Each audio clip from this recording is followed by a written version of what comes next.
So we can start.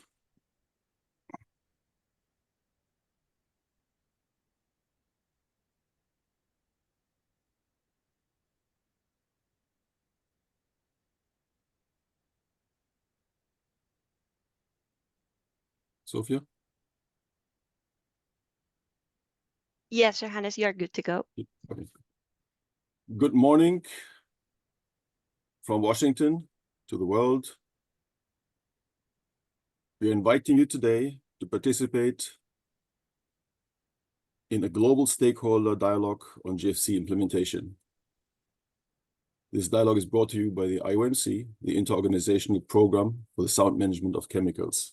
My name is Johannes Heister. I'm currently the chair of the IOMC, speaking from the World Bank. We're very glad to have you join us for this first seminar in a series of webinars on GFC implementation. Today, we focus on the design of implementation programs. We would like to hear from you what these programs are and how we can collaborate to design them. I'd like to introduce to you our panelists. First and foremost, Kay Williams. She's the head of the GFC Secretariat. Then we have Achim Halper. He's a senior advisor to the IOMC. Then we have Manal Azi. She's a team lead at the ILO and will moderate the session. And finally, my co-chair, Jorge Ocaña. He's a manager at Unitar's Chemicals and Waste Management Program and currently the vice chair of IOMC. The main objective of this webinar is to hear from you. We would like to hear from you about your ideas and vision for implementation programs and how we can work together to develop them going forward to the open-ended working group next year and then ultimately to the next international conference in 2026 and beyond.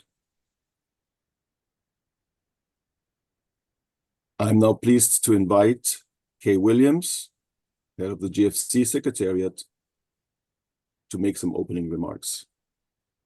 Kay, over to you. Thank you very much, Johannes, and good day to everyone, or good evening, depending on where you are in the world. The Global Framework on Chemicals. This was quite an achievement for the chemicals and waste sectors, if you like. Last year, we managed to agree this key framework that we're going to talk. I'm going to give a little bit of an overview now. Next slide, please. So what did we agree in Bonn last year?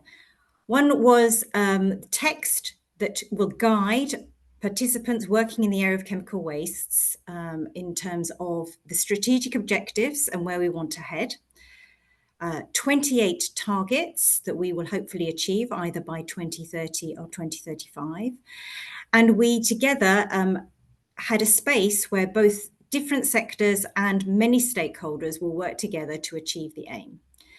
There was also a high-level political declaration, the Bonn Declaration, where ministers and heads of delegations gathered together to give their commitment to tackle the crisis of pollution arising from chemicals and waste.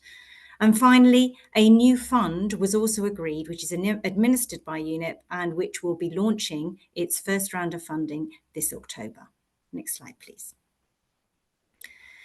So one of the unique features of the framework is that it is multi-stakeholder and multi-sectoral, and the IOMC organisations have an absolutely key role to play in implementing and creating the transformative change that is required in this space to make sure that we are able to achieve the vision of the framework. So we recognise that all the governing bodies of these organisations have different mandates, but within those, this group is working extremely hard to make sure that the framework and its objectives are integrated into their programmes of works and budgets. Next slide, please. So our vision is for a planet free of harm from chemicals and waste, for a safe, healthy and sustainable future.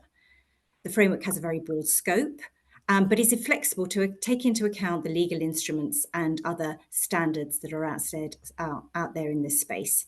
And as I said, it's multi-stakeholder and multi-sectoral, which is unique in this type of global environment. Next slide, please. So here are the objectives. Very much an important one, both for industry, the private sector, are the legal frameworks and institutional mechanisms. Private sector won't invest in countries unless there are strong legal frameworks. And so hand in hand, it's really important that we achieve a global improvement in relation to the chemicals area. The second thing is about transparency of data information, and we've got another objective related to that. Issues of concern where they are require global solutions are to be identified and prioritised. The framework also speaks to safer alternatives and sustainable solutions. And finally, enhanced implementation, which is where these programmes will come in. Next slide, please. So of the 28 targets, I haven't listed them all here, but there are some that are absolutely key. So the first one is about the legal instruments and institutional capacity, absolutely important. But there's a whole range of targets, especially in the D area, which speak to companies, which speak about developing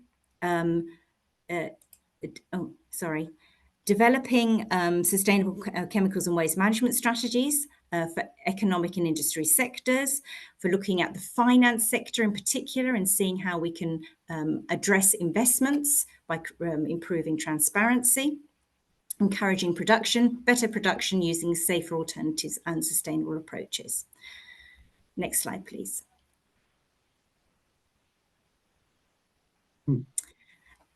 Finally, there's a range of targets that speak about enhancing and improving the financial resources and mobilising resources to increase the amount that is put into this area so that we can create this transformative change. Final slide, please. So what are the implementation programmes? They are at the core and the backbone, if you like, of the framework. We see them as being absolutely instrumental for the government, stakeholders, IOMC organisations to collaborate and develop proposals that will work along the following priorities. The first one is about national chemicals and waste management systems. The second one is about looking at economic and industrial sectors, which is why we're here today along the value chain. And the third one is about incorporating sound chemicals and waste in sustainable development decision-making.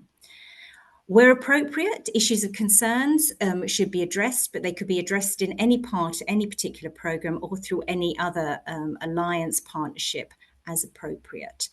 So that's where I'm going to leave it today. I think that this is absolutely key that we have this engagement. I'd like to thank the IOMC for taking the initiative, and I look forward to hearing your comments and questions. Thank you.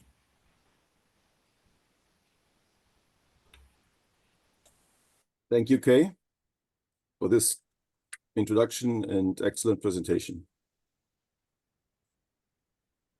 I would like to stress that we really want to hear from all of you for this first webinar.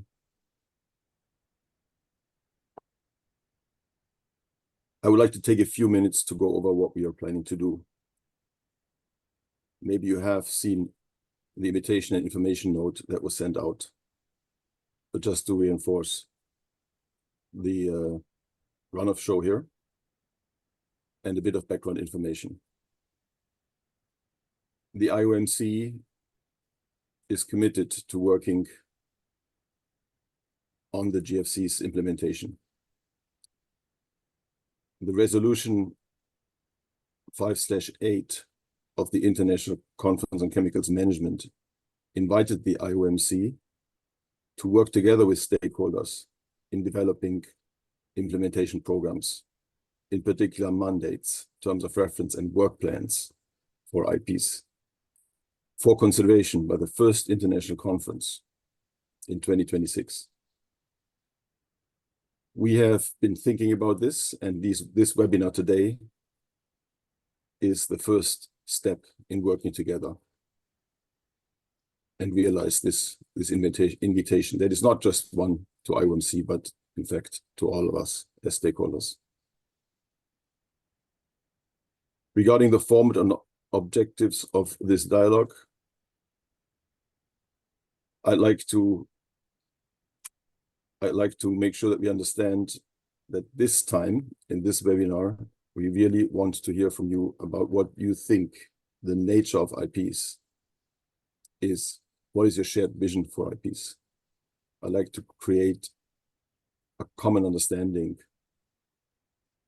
for the further discussion that will have to play out over the next months. And we also would like to get your input, your feedback on the method of collaboration and the steps and activities that we would need to take in the intersessional period that will take us to our EWG and then to the first conference. To do this, we have formulated 3 questions that you see on the screen now. First, for your organization, what is your vision of IPs? What would be the structure and important features? What are the potential benefits and value added? What would determine success? Secondly, on the process, how would you like to be engaged and contribute to the development of IPs? What would create your organization's ownership of the stakeholder process and results? Which concepts and activities do you propose? Which areas and questions interest you most? And thirdly, which stakeholder activities and consultations should pursue? Further webinars, for instance, when, which topics?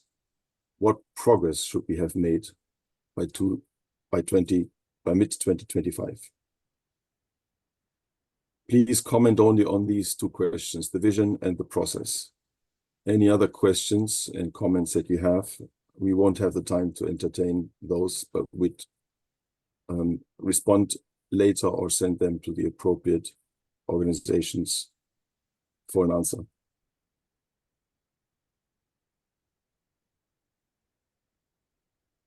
Therefore, you're encouraged to provide input in the following ways. First, verbal communication during this webinar. You have 1 minute to do so. Write into the chat of this webinar. Use the chat function. We'll pick out important questions and present them. And finally, by email, or you can also use the comment function on the webinar's website, which will be open until Friday. After the webinar, we will use the collected input to enhance a concept paper that we already have on the IPs. We will circulate this concept paper very quickly after the webinar. It should serve you to go deeper into the subject matter and think about implementation programs and prepare for the next round of webinars and discussions that we will have. We aim to hold the second webinar and provide more opportunity for feedback before the end of July, and then further webinars during the second half of 2024. Lastly, a few words on the expected participants. We're very pleased that we received 300 registrations from 100 countries, both encompassing governments, industry, and NGOs.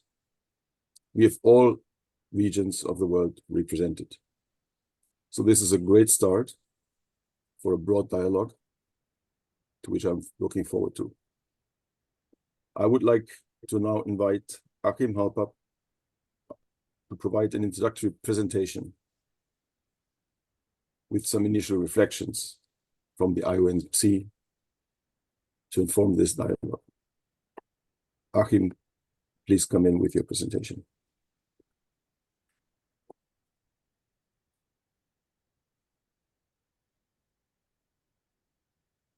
Yes, good day, everybody around the world. Is my presentation visible on the screen?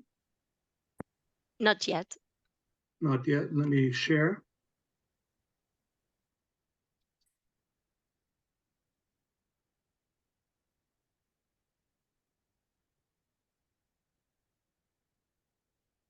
Okay, thank you very much, Johannes. In the following 15 minutes, I will share with you some reflections that the 10 participating organizations of the IMC have done to inform the stakeholder consultations on the development of implementation programs under the global framework. At the heart of our thinking is, of course, and Kay pointed to this, how can we support collectively stakeholders to implement the 5 strategic objectives and the 28 targets of the global framework. So the question really today is, and in the following months where we have consultation, is how can implementation programs be designed to really create value added for all of you, the stakeholders, and accelerate progress to actually achieve the targets of the global framework. So these are some strategic consultation that Johannes referred to, and today is not to discuss all the individual activities that many of you and the IMC organizations are already implementing. The presentation is split into 3 parts. I quickly share with you some of the references made in the global framework to programs. Part 2 then zooms into some proposed common program features and success indicators that could be applied to several programs, because the framework leaves the number of programs open. And part 3 shares with you some initial considerations on some of the topics which also Kay Williams already referred to, which are specifically mentioned in Resolution 5.8. Really briefly, there are 2 sections in the global framework that refer to implementation programs. In the main document, the text says that the international conference, and the next one will be in 2026, may adopt programs to support implementation and the targets. They say that the program should have a very specific focus, bring in relevant stakeholders, and also importantly, each program should have a clear mandate, terms of reference, work plan that would be adopted by the international conference. And the resolution also referred to the dimension of integrated in chemicals and waste management, which basically is a concept that was introduced by the IMC during the negotiation. It very clearly says at the bottom, at the core of all efforts must be the development of basic chemical management capacities and systems in our country that will be linked to a concrete action in various industry sectors along value chains. And then the third cycle here is also trying to ensure that linkages are being created between our agenda and other important sustainable development decision-making processes such as climate change, biodiversity, and human rights. The 4 areas were already mentioned, so I will not go into it, but they do reflect the 3 dimensions of integrated chemicals and waste management I just presented. So what could be some of the common features that cut across or that inform the development and design of all possible programs? And there are 6 particular areas that the IMC thought could really be providing some guidance. First of all, programs have a tremendous opportunity to reach out and raise awareness to stakeholders, including many stakeholders that may not have participated in the negotiation or the international conference. So actively beating the drum and reaching out is something that can be done through programs. Secondly, knowledge sharing done in a systematic way can identify gaps. It can promote front runners, and it can lead to knowledge sharing that gets us to the top. Based on this, also collaboration and coordination around a particular topic could be strengthened. Programs may also take a look at existing guidance and ask the question, is it useful? What exists? Do we need to fill certain gaps? Another point is there are a lot of resources out there in the world, but through programs there may be an opportunity to help stakeholders identify where are the opportunities for support and engage in matchmaking and twinning initiatives. That was partly discussed at the international conference already, but programs can pick up that idea of matchmaking and twinning. And finally, also, programs may be able to look at the root causes, why certain success stories have evolved, why certain gaps cannot be filled, and try to develop solutions, and perhaps also inform the international conference about some of the lessons learned. So that allows also to develop some indicative questions of assessing program success. For example, have these programs really reached out to new stakeholders? Have they really initiated new activities and action? Have they been able to provide access to additional resources, identified bottlenecks, but ultimately have they accelerated collaboration and progress to achieve the specific targets? You have also noted that the framework asks for the development of terms of reference, and here the IMC thinks it may be useful to come up with common elements of all terms of references, no matter what programs we are talking about.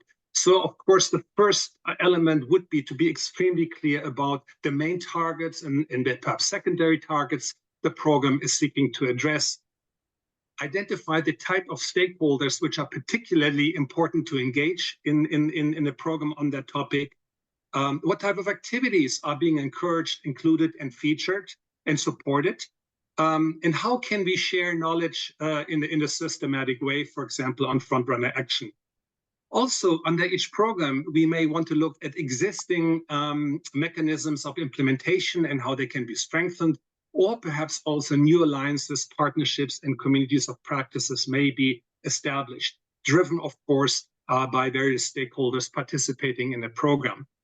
We also need to look at resource considerations. I mean, some of the international activities that the IMC is proposing may require some light additional support, but also how to actually enhance funding to have action on the ground, and how to link stakeholders to this is a key aspect of a program.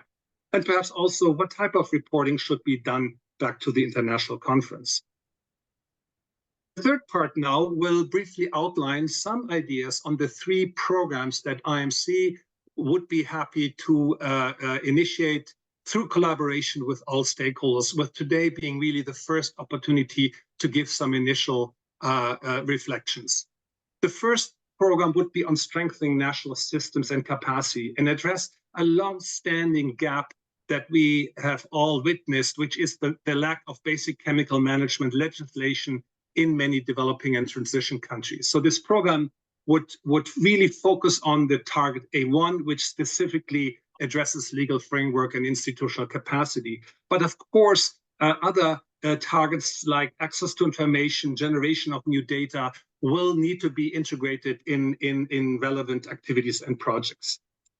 While we propose consultations, and I'll talk about this in a moment, IMC already considered that it may be useful to undertake some preparatory activities.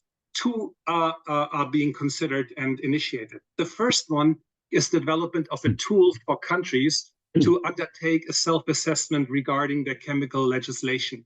This would give some common baseline across countries to understand where do they stand in terms of developing various aspects, including GHS implementation, for example, but also help to do a needs analysis, so any activities and action could be directly linked to country needs.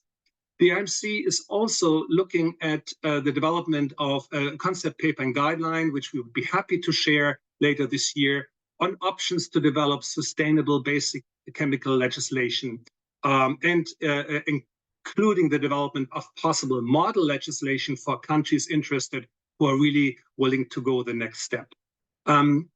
Then in terms of consultative processes, I think we have already heard there will be a dedicated webinar on this particular program happening later on this year.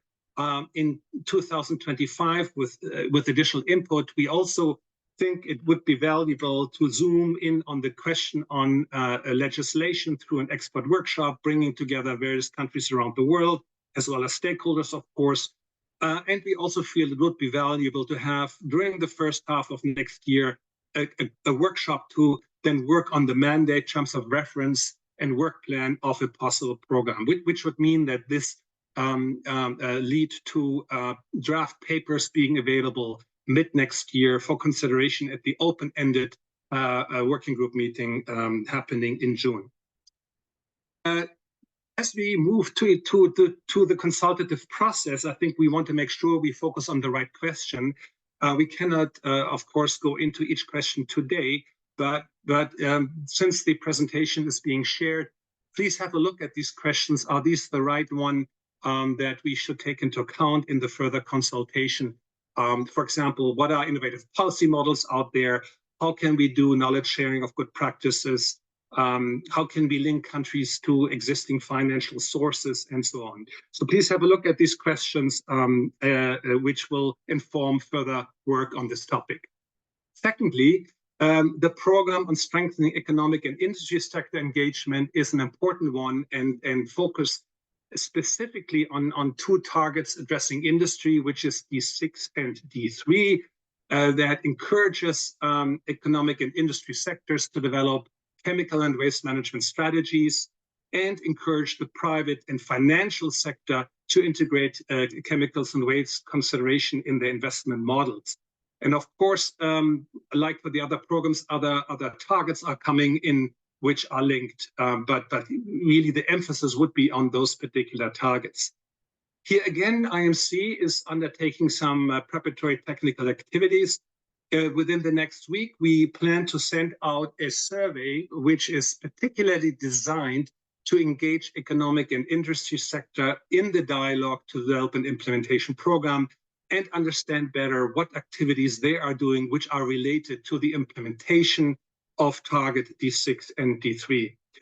So this survey will go out. We have a draft available. If any one of you would like to quickly have a look at it, we would be happy to share it informally so that we get a little bit of additional feedback. The IMC organizations also do have initiatives ongoing with different industry sectors. So these organizations will do some initial work with these sectors, and the sectors IMC already is to some extent engaged are mentioned here: healthcare, textile, electronics, construction, agriculture, pharmaceuticals, and finance and investment. And then finally, we have started work last year, and many of you contributed to it, on the development of guidance to support strategies on the implementation of D6 and D3. That guidance will be shared with you as we have also another webinar on the topic later this year. So in addition to the webinar, we also think it is very important to have a face-to-face workshop to work on the mandate in terms of references together. This would be also happening in 2025 early on. And back to back, we would like to invite industry leaders and associations in a special dialogue to really also look at some of the questions of how do we reach out beyond the industry actors that we have seen participating so far. Similar, we have a few questions, in particular, how incentives can be created for industry stakeholders to participate beyond, of course, legal systems, giving clear guidance to stakeholders on moving forward. We also would like to look at the question how chemical and waste management strategy could be of interest to institutional investors to make their choices for investments. So linking target D6 and target D3. And please have a look at the other questions to, again, give us feedback if these are the right ones to move forward on the consultation for this program. Lastly, the program on linking chemicals with other sustainable development processes would mainly then focus on target E6, which is specifically requesting that by 2030, these linkages between chemicals and waste are made and implemented at various levels. Topics mentioned already are climate change, biodiversity, human rights, but there are several other topics the IMC has identified. What we hope to do in the coming months is to develop a series of very short primers on the linkages of chemicals and some of these sustainable development topics. The primers are not meant to develop a new major guidance. They're just merely trying to bring together existing knowledge in a 2 or 3 page short document so that we see really what type of thinking has been done around the world on these linkages. And that perhaps could also be provided to country teams of the UN and to national focal points to really create these linkages, which we all know have in the past not always been achieved. The topics here for which primers will be developed are mentioned, starting from broader topics like national development planning to also specific one like climate change, biodiversity, or even universal healthcare coverage. As for the other programs, a dedicated webinar is planned. We have not seen a particular face-to-face workshop for this third program, but we're open to suggestions. But in any case, we think that a discussion document creating or summarizing the opportunity puzzle program should be developed in 2025, and it should also go to the open-ended working group meeting in mid-2025. Similar questions have been developed to guide the further design of this program, and we're looking forward to feedback after the consultation today. Finally, here are the milestones that we see in working towards the 2026 International Conference. We already mentioned the 3 webinars on the 3 topics, or 3 program topics I just introduced. We also do have the 3rd Berlin Forum hosted by the government of Germany, co-hosted by the IOMC, which is focusing on implementation in September 2024. For 2 of the programs, number 1 and 2, we are hoping to offer 2 global workshops to work on the draft terms of references and the mandates. And all of this would inform an information document going to the open-ended working group. That would allow, after the working group discussion, to do some refinement of the draft mandates, draft terms of references, and work plans later in 2025, and also have those proposals being submitted to the international conference in 2026. With this, I'm concluding my introduction of the reflections and hand over back to Johannes. Thank you very much.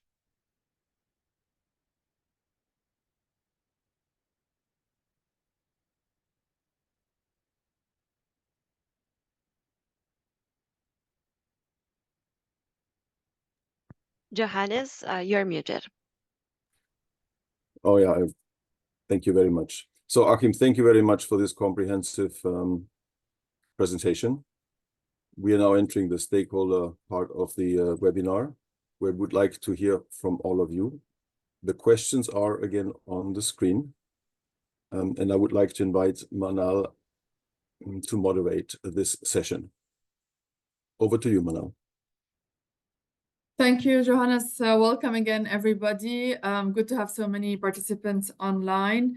So I think the background also from Achim gave a good idea of where we might be going with the programs. But the idea of this session, as Johannes mentioned, is to really hear from you suggestions. There will be maybe some questions that we can't immediately answer, or we could come back to towards the end of this session. But the focus would be really to see what vision you may have, to hear your suggestions at this stage for IPs, and how you may wish to contribute as stakeholders. Yeah, so we're keeping the questions on the board, and hopefully we can stick to them. I've already seen, a number of questions coming in that are valid, of course, but not necessarily answering to these particular questions. But we will be taking everything that's been written in the chat and everything that you do mention.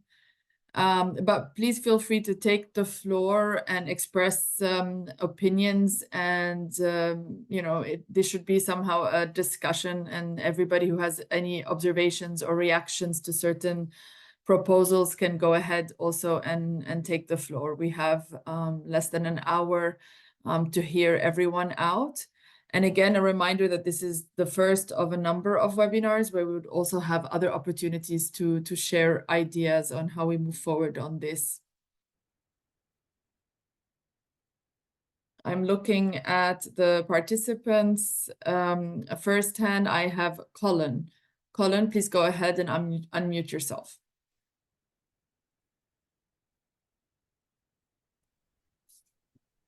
Hi, yes, can you hear me? Yes, very well.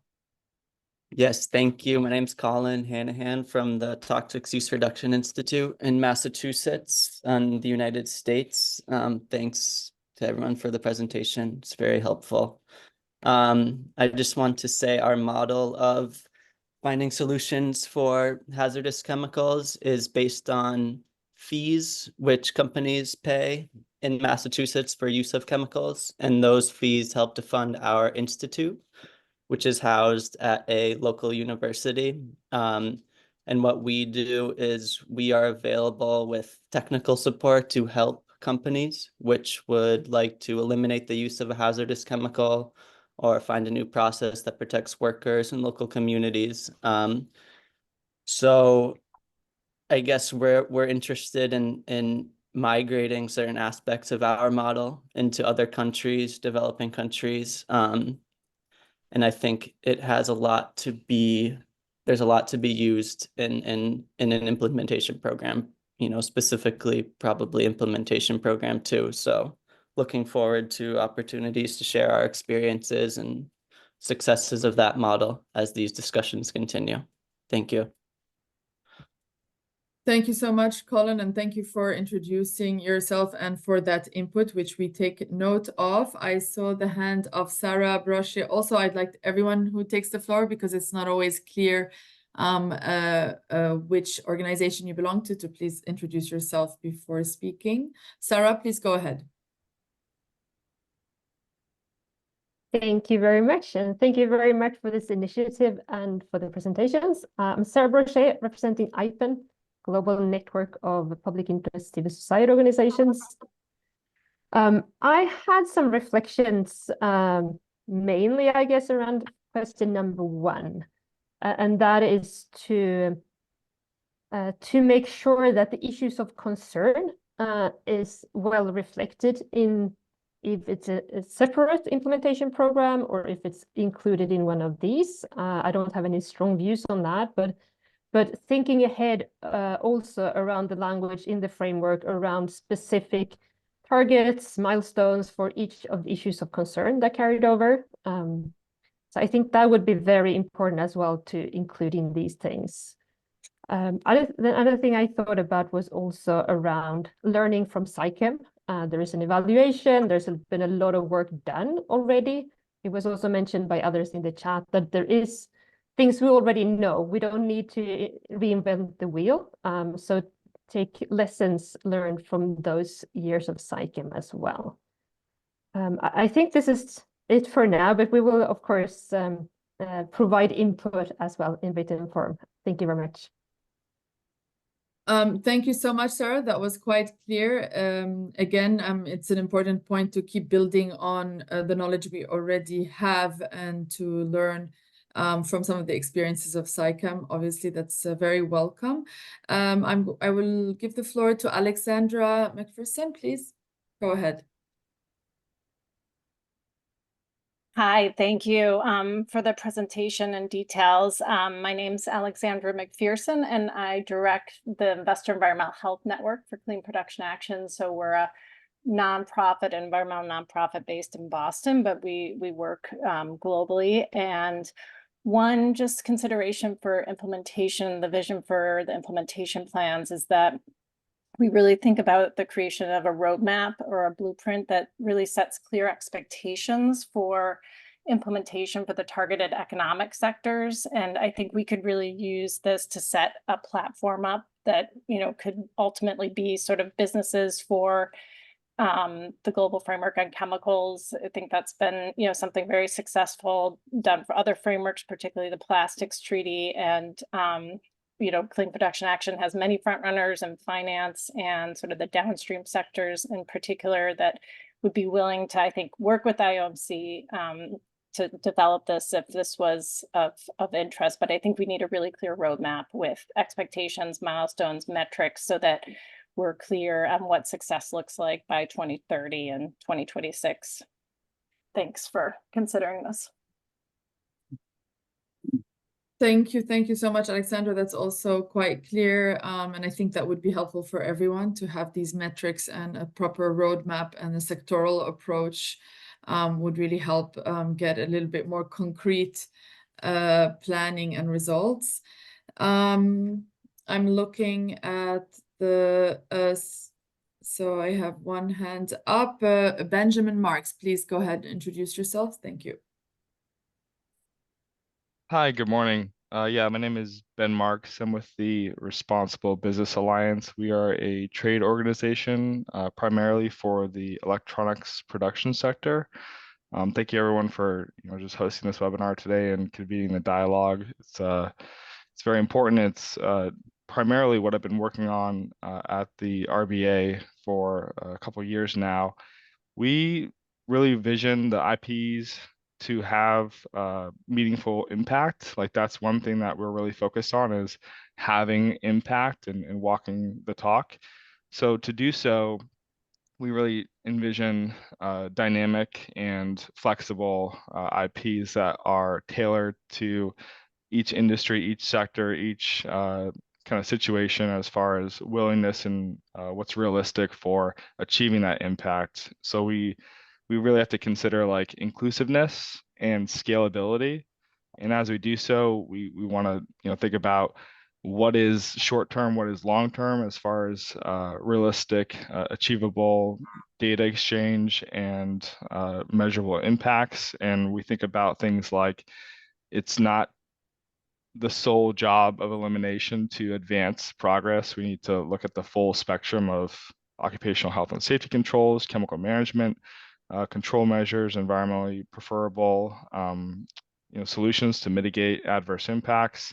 And then regarding scalability, we recognize that a lot of the largest risks in our global supply chains don't exist downstream, or at least are not very visible downstream. And so when we talk about scalability, it's about reaching those areas and segments of our supply chains that may have less visibility, that may have sparse transparency on what chemical consumption is and looks like, and really illustrating what those knowledge gaps look like. I think there's a lot of knowledge gaps called out in the GCO2 report from 2019 that have still yet to be addressed. So that's kind of what our vision is for the IPs. Thank you for sharing. Thank you so much for that, Ben. That was quite clear and helpful. Obviously, the work across the supply chain should be a priority and more focused on where there is need and a gap, especially in knowledge, as you say. So that's we are also noting some of the inputs and questions coming through in the chat. Thank you for that. Obviously, some questions are for us to reflect on. There's not an immediate answer. Of course, there could be different processes and overlap. We could give a summary on that towards the end, and we're quite conscious of the science policy panel and the process there. But let's see what we can at least suggest meaningfully for the IPs to cover, while we try to align what comes out with other processes as well. I have Chikako Shindu. Please go ahead and introduce yourself. Hello, I'm Chikako Shindo from the Ministry of the Environment, Japan. And thank you very much for this meeting, because we have just started work on the formation of the National Implementation Plan in Japan. And because there's no standard for the implementation of the national plan, so that's why we are still struggling to how to do the proper way. So that's why today's seminar is really informative for us and very helpful. And also very happy to hear you guys in this meeting. And I'd like to have some occasion to share the example in each country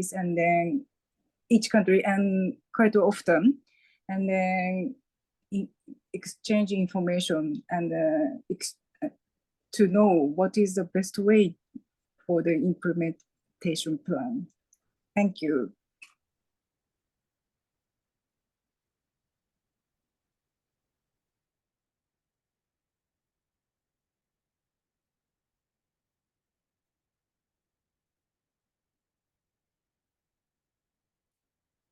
Sorry. Yes, thank you so much, Shikako. And yes, that's quite a valid point. And this is the floor and platform for other colleagues and stakeholders to share their various experiences and local examples for us to learn from each other and see how that fits into the IP.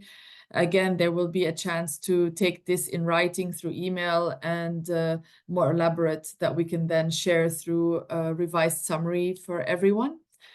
I don't think I have, yes, Jago Wadley, please go ahead, take the floor. Thank you very much. Yeah, and very useful presentations. I'm from the Pesticide Action Network UK, Pan UK.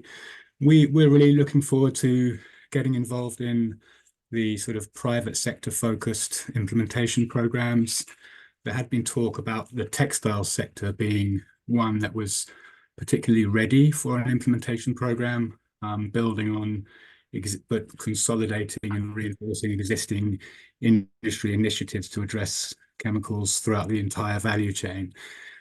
We, for one, would like to ensure that if that were to happen, that the upstream as well as the downstream chemical inputs issues are incorporated into it. We do a lot of work on addressing the use of highly hazardous pesticides, which is one of the major targets of the GFC within the cotton sector. And we're very keen to build stronger market links, policy links that reinforce reforms in the cotton production globally in ways that help implement target A7, but also other elements of the GFC pertinent to agriculture.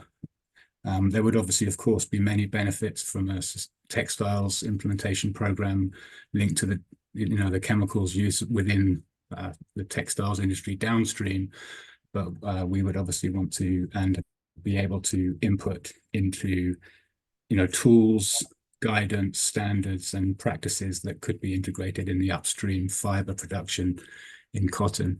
I think in terms of the process, we'd really like to, it to be clear when decisions will be made on which programs will focus on which sectors, and then how different stakeholders can formally be part of the working groups that are to be set up to devise concrete action on those. But yeah, certainly we would love to see a textiles implementation program and be keen to contribute our capacity and guidance on how to ensure the cotton industry is part of that.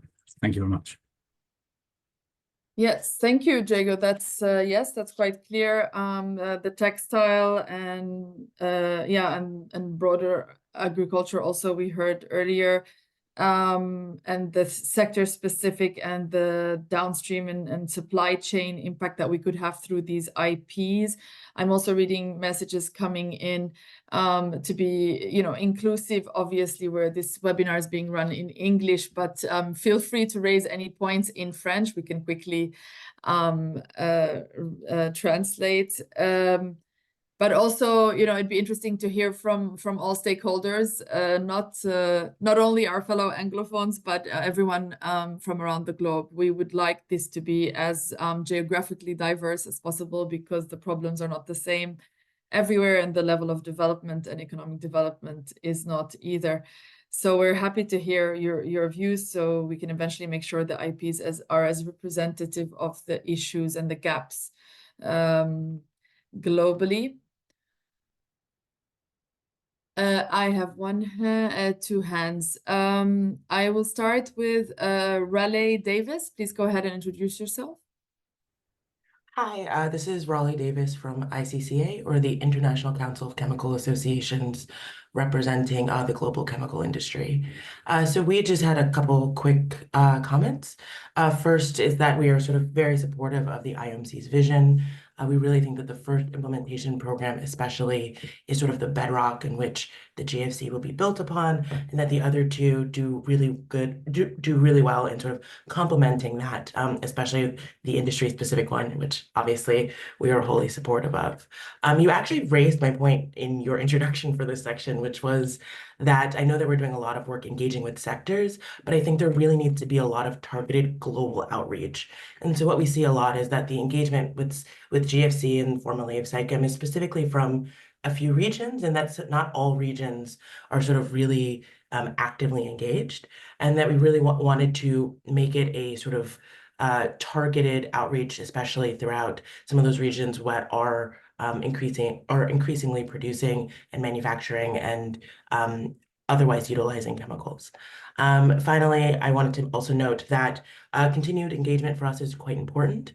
We are looking forward to providing written comments, also actively participating in webinars, meetings, etc. And so however you guys would like participation, we would like to do so. So thank you. Thank you so much, Relly, for your enthusiasm and support for this process. So all your points are very really heard and noted. Yes, and I'm seeing also more comments coming in to ensure that this is as multi-sectoral as possible, because this is what differentiates this particular process with the support of all IOMC and their constituents, obviously, to make it as representative as possible to all issues and workplaces and sectors. I have a Chinky Pelino Goye, please go ahead. Hi, thank you so much. So I'm Chinky Pelino Goye from the Eco Waste Coalition here in the Philippines, and also a member of IPEN.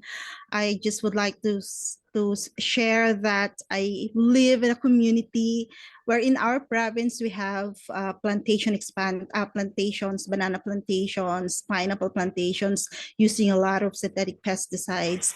We also have coal mining. We also have gold, copper mining in our province, and all of this are affecting our environment and the people's health. And having this global framework on chemicals is quite optimistic and hopeful with this. And me coming from the CSO, I think that we have the responsibility to make the global framework on chemicals understandable even to the local communities that we are working with. But in order to do this, we also need the help. We also need help in order to really understand how do we contribute in implementing this. And not only the CSOs, but also our governments, our local and national regulatory bodies, like for example, here in the Philippines, I believe, need capacity building in order to really ensure that there's a national plan and it is fully implemented down to the local level to really address all the issues on hazardous chemicals that affecting the environment and also the people's health. And just a comment on how our organization would create ownership. I think just a comment that while we contribute, we want to contribute in really implementing the global framework on chemicals, we also want to see the industry owning the pollution that they are creating, they are spreading in the environment. And we want to just like, we want them to really pay for the pollution that they are spreading in the environment, and not just but being given incentives or being given more benefits or privileges. So thank you so much. Thank you so much, Chinky, for that. Thank you. And thank you for giving examples locally of how this will translate into help and action at so many sectors that are filled with highly hazardous chemicals at some points. And obviously the need to, let's say, collaborate with industries in a way through legislation and through national structures to be able to work together for our common objectives, more than putting blame, but trying to make sure that we can work together to move this forward. I have Lisa Shannon, please go ahead. Yes, hi, I hope you can hear me okay. Thank you so much for the floor. My name is Shannon Lisa. I'm with the Chemicals and Waste Youth Platform. In just a little over 3 years now from launching this platform, we've grown to a membership of over 1,000 children, youth, and youth-led organizations from every region of the world, and we provide policy input, follow-up and review across a range of global and regional chemicals, waste, and pollution processes, including BRS, Minamata, previously SciCam, and now the GFC. And just want to say, really interested in continuing to keep engaged in this process and these early conversations on structuring the implementation programs. And right now, I'm maybe taking this in a little bit more specific direction to respond to elements of questions 2 and 3 on concepts and activities, as well as potential topics to explore in further webinars. But a few of our priorities that we, would like to see, be a central feature of either a specific implementation program or integrated into another implementation program are 2 main areas. One of those is that education has largely been ignored in the chemicals and waste governance space. There's a huge education and awareness gap around chemical safety and waste management. And I think this is linked to some of the earlier questions on the screen for the consultation on integrating green and sustainable chemistry in industry. And I think a prerequisite to the longevity of the global framework on chemicals and its implementation, especially on national levels, is education. It's the young people who are in the classroom today who are going to be the ones, for example, entering industry positions and setting a culture and practice around safe and sustainable chemistry. So perhaps a proposed program could be focused on developing strategies on chemicals, communication, and education. And then secondly, clearly a central focus for us is youth and children, especially considerations on environmental health. And we really think we need a system-wide strategy to address chemical exposures and children's health concerns. We know that children's health, rights, and development are strong priorities for many countries. And in fact, it's one issue that more countries are able to unify around than nearly any other. For example, the Convention on the Rights of the Child is the most widely ratified human rights treaty in history. Great progress has been made, in the research and policy agenda on climate change and children's environmental health, but evaluating and responding to the risk of chemicals to children's health is rarely ever brought to the table in international fora and has largely been absent from the text of the chemicals MEAs that came before the GFC. So the Children and Youth constituency actually originally proposed some of the text for Target B7 that was adopted in the final text of the GFC, which is focused on expanding collection of environmental and human health data on toxic chemicals that looks at the differences of impact across ages, gender, and geographic areas. So in line with Target B7, to quickly wrap this up, we're thinking, how can we, through the implementation of the GFC, broaden the scope of policy agendas on children's health to now encompass chemical exposure and risk? And finally, foster a coordinated international response on the same. And we think that the IOMC and its coordinating mechanism across 10 organizations and agencies, including WHO, would be a critical actor in this regard. The Chemicals and Waste Youth Platform is actually working on a compilation report of case studies of chemical impacts to children and adolescents and what it means for the directions that science, policy, and implementation of the GFC need to take. So we look forward very much to submitting more detailed comments in writing throughout this consultation series. Thank you so much for the floor. Fantastic. Thank you, Shannon. Thank you for that specification and obviously the various components on raising awareness and global outreach that echo other colleagues' inputs as well is very well noted, including a specific focus on the education sector and how we can they can also play a role in, as the workers and the activists of tomorrow, so that they're well informed and competent to deal with these changes at the source. I also have an interesting input from the chat regarding that a lot of programs do exist and a lot of activities are taking place. We need to also better evaluate the quality and the impact that they have as we move forward into new programs in this regard. I'm going to give the floor to Olga Speranskaya, who also had a comment in the chat. Please, Olga, go ahead. Thank you very much. My name is Olga Speranskaya, and I am a co-director of Health and Environment Justice Support, which is a non-governmental organization working internationally. So I would first like to support what Sarah from IPEN said regarding the need to develop specific targets and milestones for issues of concern. As we all know, there are already existing issues of concern which were adopted within SAICOM and moved further under the GFC. And to evaluate success and failure in issues of concern implementation, a group of NGOs developed indicators which are available on the link that we will put in the chat.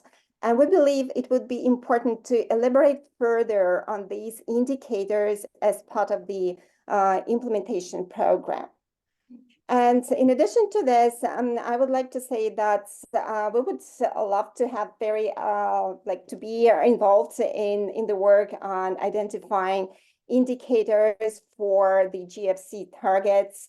And so we work primarily on information on chemicals in materials and products. And this important issue is reflected in target B2 and B3 of the GFC, but at the moment, the existing indicators do not adequately reflect the implementation of these targets. So we're happy to work further on this and to ensure that these indicators will really help to measure successes and failure of implementation of this particular two targets on awareness, on sharing information on chemicals in materials and products. Thank you very much. Yes, great. Thank you, Olga. That's quite clear. And further to the comments you already put in the chat, yes, it's very important to have clear indicators, and where there could be a gap in the targets and indicators already in the GFC, the implementation programs are there also to break that down into something even clearer in terms of metrics, I would hope. I don't know if colleagues Johannes or Akim would like to come in on answering some of the questions regarding consultations with stakeholders through this process and the written format. Meanwhile, I have another hand. First, maybe I take Jürgen Helbig. Please go ahead and introduce yourself.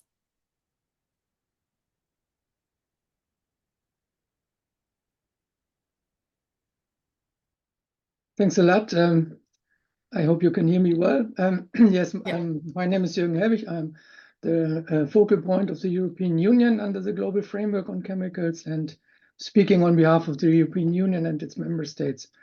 And first, we would like to thank IOMC organizations for organizing this very important webinar in order to launch the work on the implementation programs, which we consider a very important tool under the global framework on chemicals to really help all stakeholders to improve their chemicals management and to fully implement the global framework. We see the implementation programs as an important platform that allows all stakeholders to engage in a very focused manner in the implementation, and to take the necessary action really in a coordinated way in order to improve chemicals management. And we would like certainly to express our continued commitment to support the work under the global framework on chemicals, including certainly under the implementation programs, and the European Union's member states, including also our agencies, are ready to contribute and engage in the work that will be done under the implementation programs. From your presentation, we understand that you follow a vertical approach in order to address the three of the implementation programs that are outlined in the respective resolution. And we support focusing on the first three programs. that you presented today. The issues of concern are certainly also an important element, but we understand that at the first international conference, there will be discussions about a continuation of the existing emerging policy issues as issues of concern, and there might also be proposals for new issues of concern. So this will be addressed by the international conference, and then we know more about the future work that will be done on issues of concern. So we support focusing now on these three implementation programs that you also outlined in your presentation. A main challenge for us still is the question of how to ensure also a certain coordination and cooperation amongst the implementation programs, because as I said, currently we understand that you follow a more vertical logic here in your presentation, which has certainly also justification, because the implementation programs are targeted towards achieving certain objectives, but we also would like to highlight that we should not forget that there are also some horizontal elements that should be taken into account when considering the implementation programs, in order to ensure that there's also a complementarity and coherence between the implementation programs, because there are quite a number of links between the programs when it comes to concrete implementation on the ground. So this is, in our view, a challenge that should also be addressed in the future work. And yeah, we would very much welcome the further engagement of IOMC, certainly, and to support the implementation programs. And as I said, we are happy to provide any support from our side as well. Thanks a lot. Thank you so much, Jürgen. And yes, very well noted. These, programs can't be seen as independent or working in vacuum. There will be overlap as we start, getting down to the details of implementation and concrete activities, obviously. So that's a good point. We have taken note. More chats and observations are coming in writing. Obviously, we are taking note of a lot of them. A lot of agreement with others, comments that have been made. As I wait maybe for others to request the floor, maybe I can ask Akim to give us a couple of observations regarding some of the questions, including the stakeholder consultation process that came up in the chat. Akim? Yeah, thank you very much, Mala, and thank you for very good questions on the consultation and also issues of concerns, to which I briefly react. All the dialogues, webinars, workshops that the IOMC is proposing to further develop and design these implementation programs, TORs, will be done through multi-stakeholder, multi-sectoral collaboration. So this is, I think, a basic principle we will take on board for this work. There's one particular survey now that is particularly trying to reach out to industry around the world. And the major purpose is to raise awareness on the industry-specific targets and work with associations to really get the messages from the GFC to the broadest possible industry constituencies. The survey will be sent out to all focal points, because we also hope that governmental focal points and also NGOs and labor unions will encourage the industry associations and companies they work with to complete that survey. We also ask a question in the survey, to non-governmental stakeholders, if they have any particular idea or suggestion related to these programs. So there is an open-ended space, an open field to give you the possibility also to react. So although the survey is focused on industry, there will be, of course, opportunities early on to bring in other views that we will then discuss in the webinar. Secondly, on the issues of concern, the approach that the IOMC has taken, rather than perhaps propose a fourth separate program, given that a lot of work will happen under the framework on issues of concern, we feel it is very important to address issues of concern within each of the 3 programs that are proposed. I will give you an example. The program 2, working on industry and economic sector engagement in line with the D6 target, is encouraging all industry and economic sectors to identify chemicals of concern within their sectors. And there are already some lists available, for example, for the textile sector, for the electronic sectors. They're not yet global lists, but there are good practices emerging in different parts of the world. So integrating then the priority chemicals of concern into existing strategies and how to address them, including, of course, implementing chemicals regulated under global chemicals agreement, needs to be an integrated part. And the same for national legislation, which would need to have a component how to address and manage the risks associated with chemicals of concern. And similar linkages with SDG topics. For example, there are some discussions on certain chemicals causing concern, for example, in the production of solar panels. And that is something where also, I think the chemicals community, of course, wants to help ensure that the climate change objectives are not achieved at the expense of creating toxicity in the production of solar panels. So priority chemicals would come in under each of the 3 programs. And of course, then we also need to look at what happens under the global process, so that whatever is being picked up there needs to be incorporated into any guidance at the program level. Thank you. Thank you, Akim, for clarifying that. We are receiving more and more input in the chat. I would like to encourage whoever would like to take the floor to make the point clearer verbally, please go ahead. But there are some important points, mainly also to consider the gender dimension. Very clearly also in sector-specific exposures and specificities related to women need to be taken into account and clearly articulated in the implementation program. So that's a point well taken, and we look forward to working together for your support, and some of your experiences on these issues would be very important. Again, also the need to coordinate with other MEAs is extremely important, and a lot of that coordination needs to happen at national level, as well noted. I have a hand raised from Tripti Aurora. Please go ahead. Thank you for giving me the floor. As I mentioned in the chat, I would like to raise the importance of incorporating gender into the existing framework.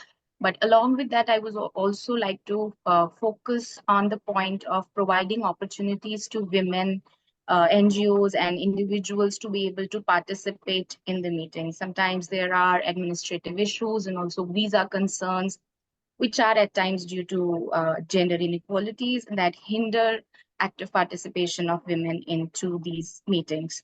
So yes, apart from the technical part of incorporating gender and budgets, I would also like to focus your attention on this. So thank you so much. Thank you. Thanks so much, Tripti, for making that important point. Well taken. I have Riaz Chutu. Please go ahead.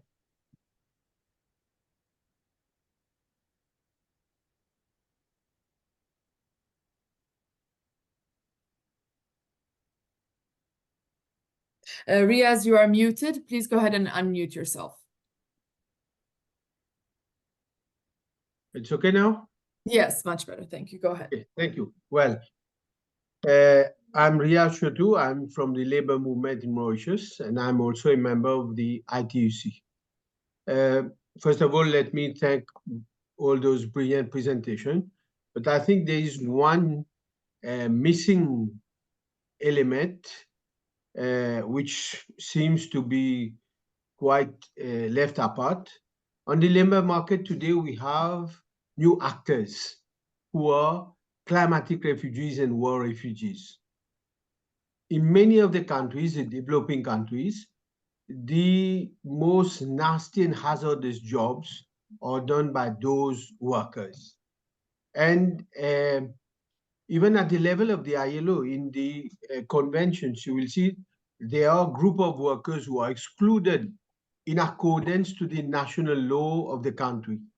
So there are many workers today who are considered to be irregular migrants because they are cross-border migrants, they don't have the papers, and it's them who are exposed to those hazardous chemicals.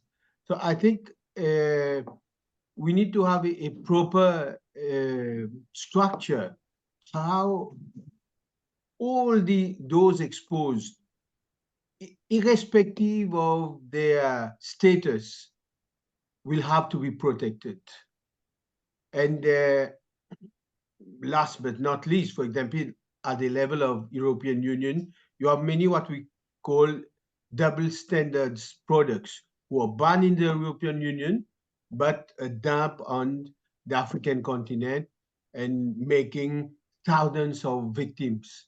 So I think we need to have also a proper structure, how those voiceless new actors on the labor market will be covered. So that was my humble submission. Thank you. Thank you so much, Riaz. It is indeed an important reality check of who's most at risk here, and how legislation or various protections need to expand to cover those that are most in the most vulnerable situations regarding hazardous chemicals. Thanks for that point. I am not seeing further hands. I recognize some colleagues had to also leave, but we are still many online. We have the last few minutes to also hear from you if you'd like to take the floor and explain some of your key points that you've shared with us when the registration forms were sent out. Yeah, as we've said earlier, this is the beginning, the start of the conversation, and we will be hearing shortly from Jorge from UNITAR to summarize a bit some of the discussions and next steps. But before that, we are still receiving some of your inputs. I have Klaus, Dr. Klaus Berenwinkel, please take the floor. Thank you. Yeah, thank you so much also for these presentations and for the possibility for us to join here. For me, it's the first time being connected with you. I'm consulting the paint industry in Germany. And now the question is, for me, are there any best practices already within the industry of chemicals in different sectors where we can learn from? So this is the most important thing for us, of course, not to deliver everything new, but learn from best practices which already exist. So how can we get informed about those good practices already going on?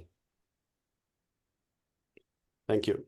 Excellent. Thank you. Thank you, Klaus. I'm sure a large number of people on the call would have a number of practices across different sectors, different focus of the issue, and different national systems that govern and manage chemicals from production to use and to waste management issues. So you're in the right place.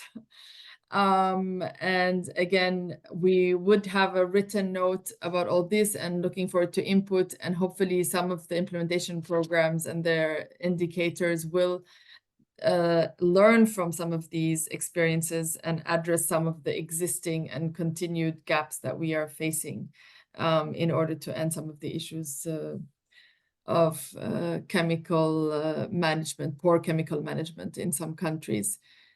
So we've heard a lot about, different cultural, potential cultural bottlenecks, sometimes in countries that don't have the proper infrastructure to address the management of chemicals. More chats are coming in. Anybody else would like to take the floor in the last few minutes before I give the floor to Jorge to give us a summary of this discussion and steps forward? I do not see further hands raised. I think I could give the floor to Akim first to address some of the question asked, and maybe Johannes also for some observations before we move to summary with Jorge.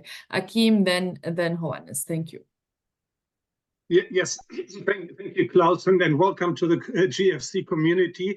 And you raised a very important question, which we need to address in the design of Program 2, which is trying to engage economic and industry sector into this global work. And the idea is that the survey, which will be sent out next week, will allow also to respond from a sector perspective. So we will find out, and maybe you can also help us disseminate the survey, which are the companies in the particular industry sector which have already developed chemicals and waste strategies, have identified list of priorities of concern, developed the green and sustainable chemistry solutions.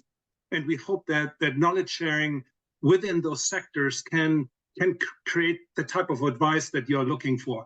So we don't have it yet. We need to find out what exists, but the survey next week is trying to take a step in the direction you are suggesting. Thank you very much. Thank you, Akim. I don't know if Johannes, you'd like to make some comments at this stage. Yes, thank you very much, Manal. I just would like to emphasize the nature of this process. It's a multi-stakeholder process. We are in your hands in terms of how we organize this process. This is the reason why one of the reasons why we are organizing this seminar.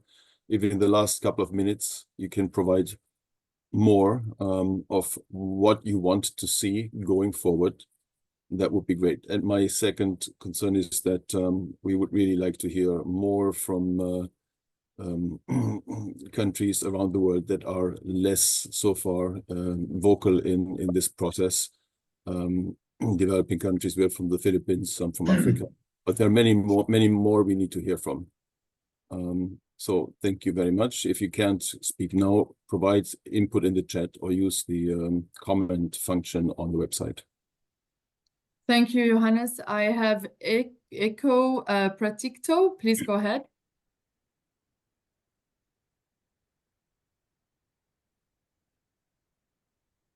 Good evening, good morning, maybe something like.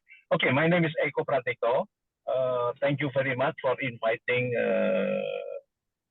to this webinar. This first time for me.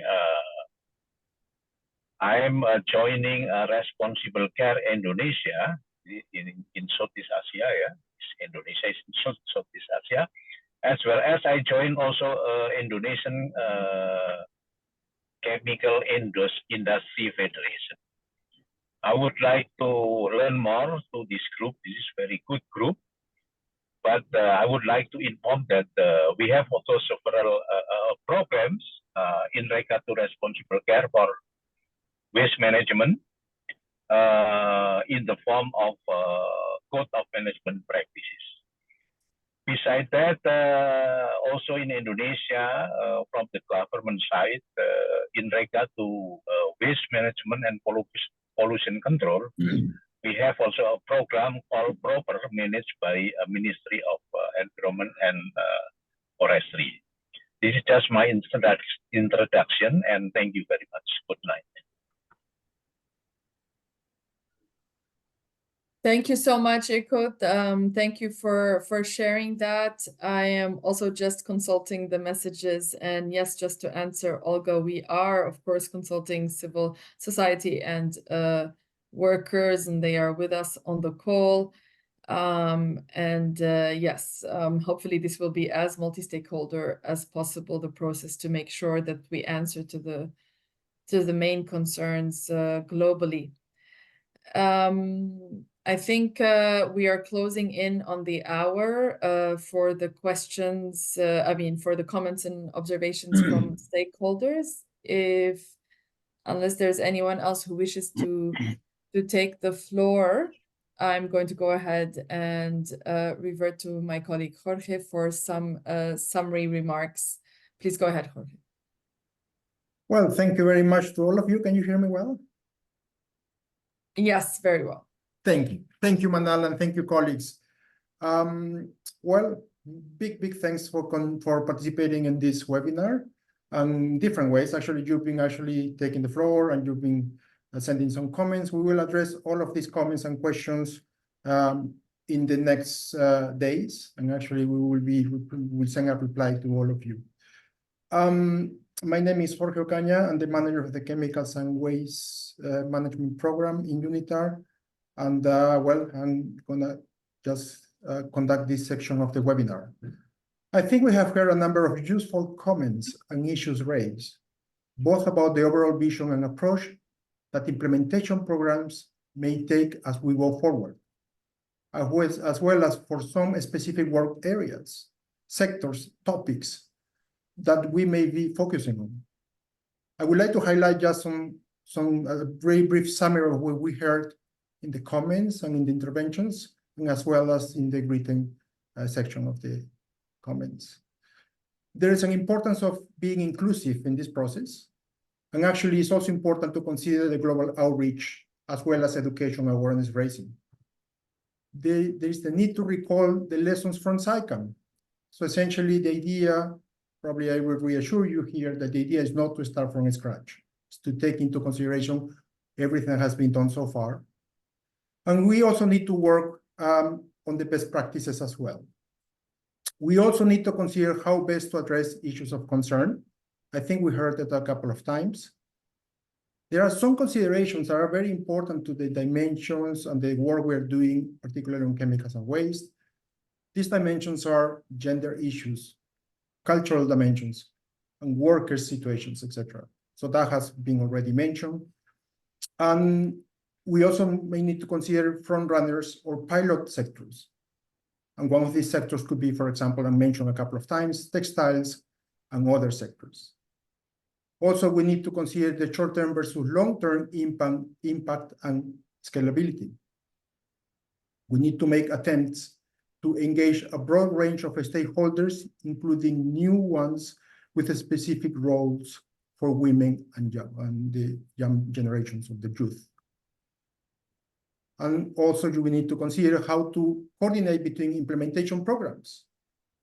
As I was mentioned, they seem to run in vertical, but they are not in isolation.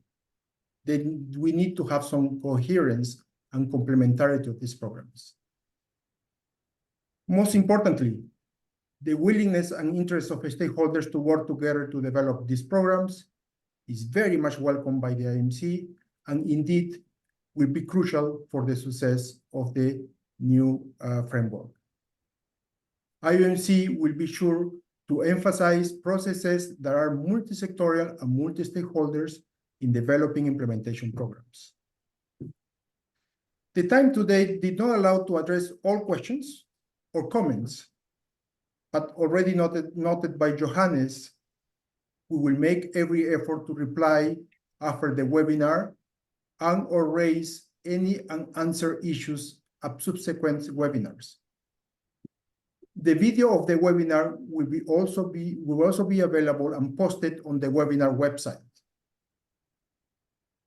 Also, as a reminder, in terms of the next steps, we are collecting as many views as possible during this session, and these contributions will be used as input for draft concept paper on IPs, which IOMC will circulate after the webinar with a request for comments, including to national focal points.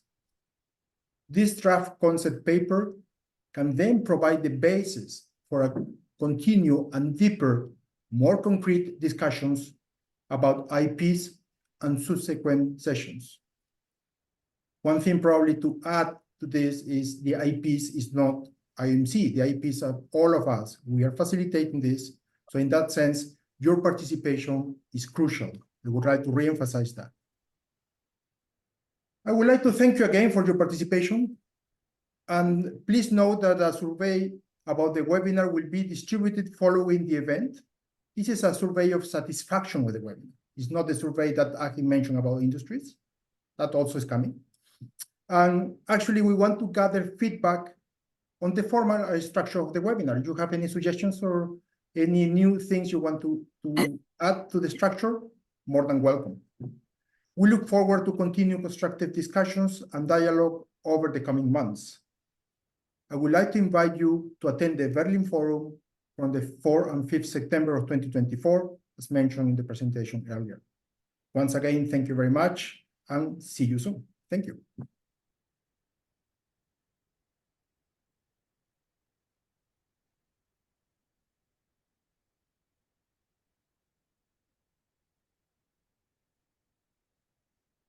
Okay.